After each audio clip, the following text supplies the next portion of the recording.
Hi everyone, it's Scott from Maths Logos. In this lesson, we're going to look at how we can multiply decimals together.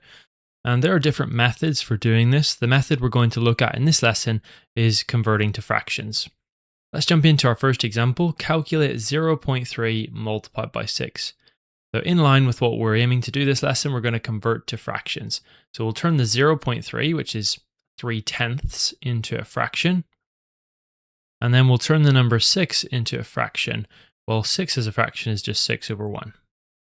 Then we can use our rule for multiplying fractions. We multiply our numerators together. So 3 multiplied by 6 is 18. And we multiply our denominators together. 10 multiplied by 1 is 10. I can then go ahead and do 18 divided by 10 to give me an answer of 1.8. In the second example, I've got 0.12 multiplied by 4. To turn 0.12 into a fraction, go to the smallest value digit, which is the 2, and that is in the hundredths column, which means my denominator is going to be 100. So 0.12 is 12/100. And then I'm going to multiply that by 4, which I can write as a fraction as 4/1. I can then multiply my numerators. 12 multiplied by 4 is 48, and 100 multiplied by 1 is 100. Go ahead and divide 48 by 100 to give you an answer of 0.48. Pause the video and give these two questions a go, and your answers will pop up on screen in a second. The working out and the answers are now on your screen. You should have 3.2 for the first one and 0.63 for the second one. You can check my working out to see where you went wrong if you need to do that. In the next example, we have both numbers being a decimal. So it says calculate 0.3 multiplied by 0.2. Let's turn 0.3 into a fraction, so that would be 3/10, and 0.2 is 2/10. I can then go ahead and multiply my numerators. 3 multiplied by 2 is 6, and 10 multiplied by 10 is 100. 6/100 is 0.06. It's really important on this one because a lot of times people assume that they can do 0.3 times 0.2 to give them an answer of 0.6, but actually, as you can see, that would be 10 times too large. So turning our calculation into fractions helps us to get the right answer in this case. In the second example, I've got 0.5. I can turn that into 5/10, and 0.09 I can turn into 9/100. Now, you might be tempted to turn the 5/10 into a half, and you absolutely could do that. But in this case, I'm going to leave it as 5/10, and I'll explain why in a second.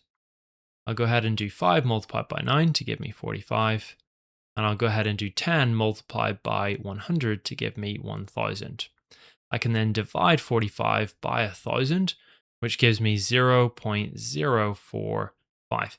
The other way I can think about it is, because my denominator is 1000, I need to start filling in my digits that are on the numerator, starting from the thousandths column. So you can see the 5's in the thousandths column, the 4's in the hundredths column. I don't have anything else, so I leave a 0 in the tenths column, and so on.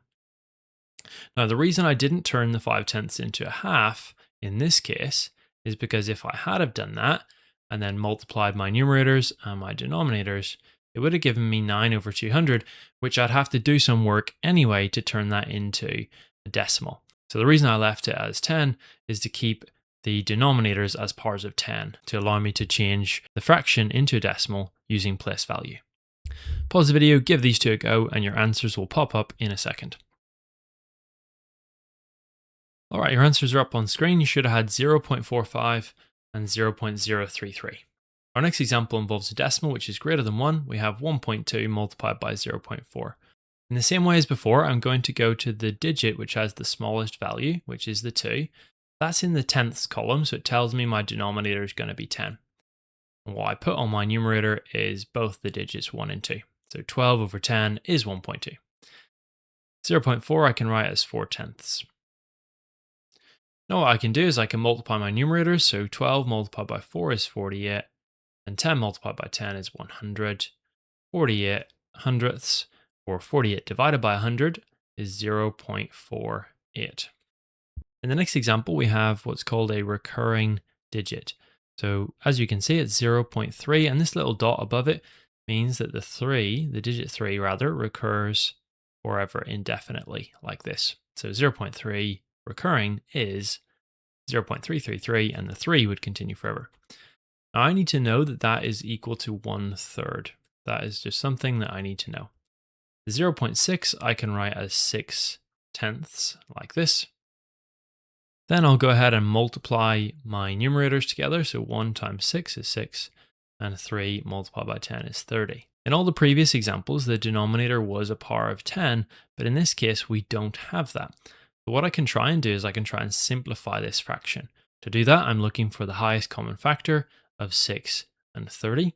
And 6 is a factor of 6, of course, and 6 is also a factor of 30. What that means is I can divide by 6 on the numerator and the denominator. 6 divided by 6 is 1. 30 divided by 6 is 5. And that gives me this fraction 1/5. Now again, we need to know some fractions just off the top of our head.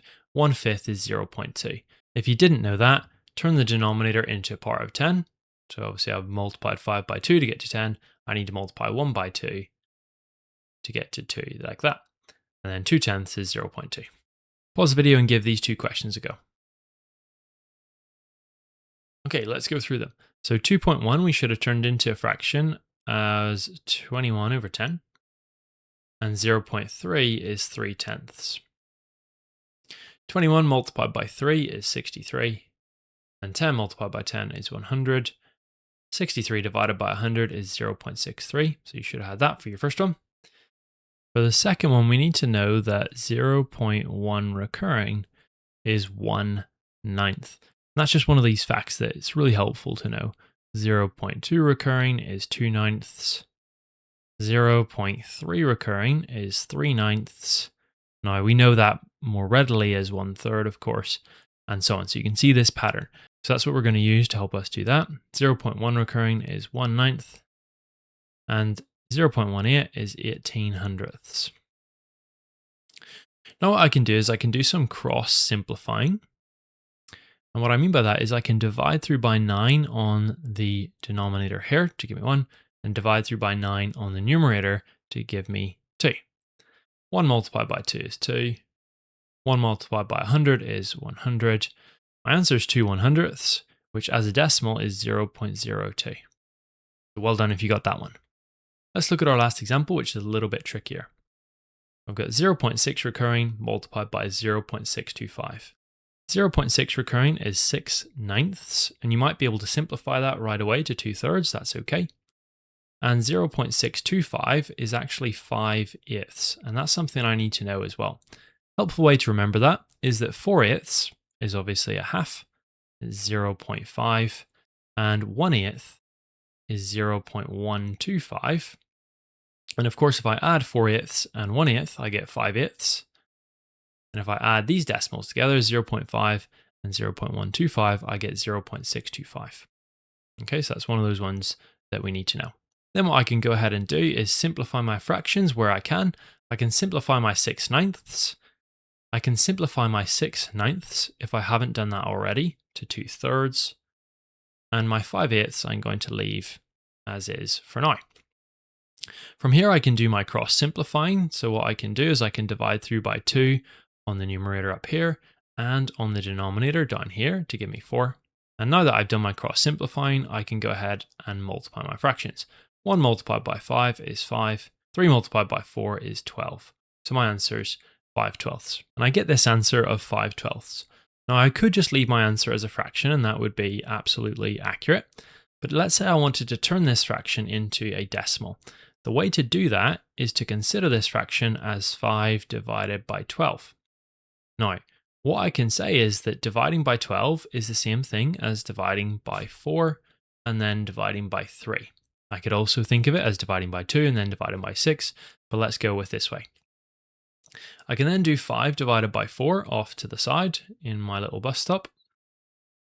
4 goes into 5 once with 1 left over. 4 goes into 10 twice to give me 8 with 2 left over. And 4 goes into 20 5 times. So 5 divided by 4 is 1.25. And I then have to divide the answer to that by 3.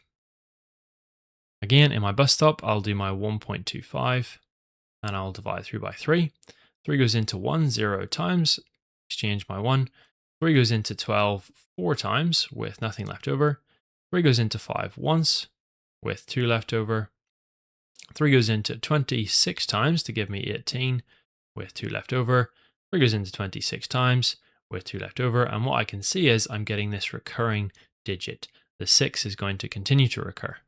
My answer to this calculation is 0.416 recurring. And that's my answer. Pause the video and give this question a go, and then we'll run through it together. So what you should have done is turn your 0.3 recurring into 1/3 or 3/9, but I'm going to go with the 1/3 option. And then I'm going to turn my 0.8 into 8/10. What I can do from there is I can actually simplify my 8/10. So I'm going to simplify it by dividing through by 2 on the numerator and on the denominator to give me 4/5, like this. Then what I need to do is multiply my numerators together. So 1 multiplied by 4 is 4, and 3 multiplied by 5 is 15. And like before, we've got this not very nice denominator, so we need a way of dealing with this. I'm going to think of it as 4 divided by 15. And dividing by 15, I can think of as dividing by 5 and then dividing by 3 after that. So 4 divided by 5, I can do off to the side in my bus stop if I don't already know the answer. 5 does not go into 4, so I need to exchange that 4 for 40/10. 5 goes in to 48 times. So my answer to 4 divided by 5 is 0.8.